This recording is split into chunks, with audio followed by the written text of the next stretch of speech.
वडोदरा महानगर पालिका की ओर से संचालित नगर प्राथमिक शिक्षा समिति वडोदरा के कर्मचारी बीते काफी वक्त से उन्हें नौकरी में स्थायी करने की मांग साझा कर रहे हैं। ये कर्मचारी काफी वक्त से अपनी मांगों को रख रहे हैं, लेकिन उसके बावजूद भी उनकी समस्या नहीं सुलझ रही है, जिसके मद्देनजर आज नगर प्राथमिक शिक्षा समिति के चौथे वर्ग के कर्मचारियों की ओर से हड़ताल की शुरुआत की गई है। 100 से अधिक कर्मचारी है जो नगर प्राथमिक शिक्षा समिति की बड़ी कचहरी पर हाथ में पोस्टर बैनर लिए नारेबाजी करते हुए अपने लिए न्याय की मांग साझा करते हुए हड़ताल पर बैठे हैं। 570 से अधिक ऐसे कर्मचारी हैं जिन्हें नौकरी में स्थायी करने की मांग इस हड़ताल के तहत साझा की जा रही है। तो वहीं पेंशन चालू करवाने की मांग भी ये कर्मचारी साझा कर रहे हैं, जिसके मद्देनजर उनकी समस्या का कोई अंत आए, उनकी समस्या सुलझे, इसी आस के साथ ये सभी कर्मचारी आज हड़ताल पर बैठे हैं।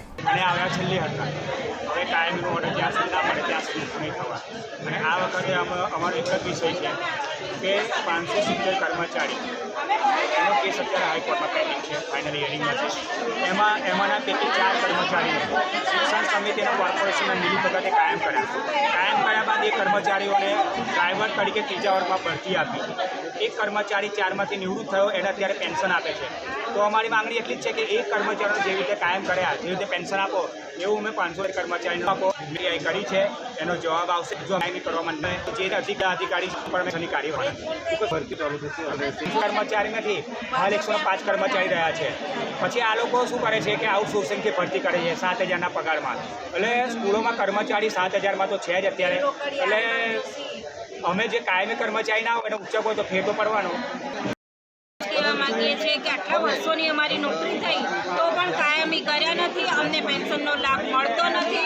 એટલે આ વખતે તો અમે જ્યાં સુધી અમારે લેટર હાથમાં નહીં આવે, કામ થઈ ગયું છે અમારું, ત્યાં સુધી અમે ઊભા કોઈ કર્મચારી નથી ઉઠાવવાના। પાછળ કેટલા બધાથી ચલાતું નથી, બધા ખુરશી પર બેઠા છે, માંડ 2 ડગલા ચાલીને એ લોકો અહીંયા આવ્યા છે કેટલી ખરાબ પરિસ્થિતિમાં।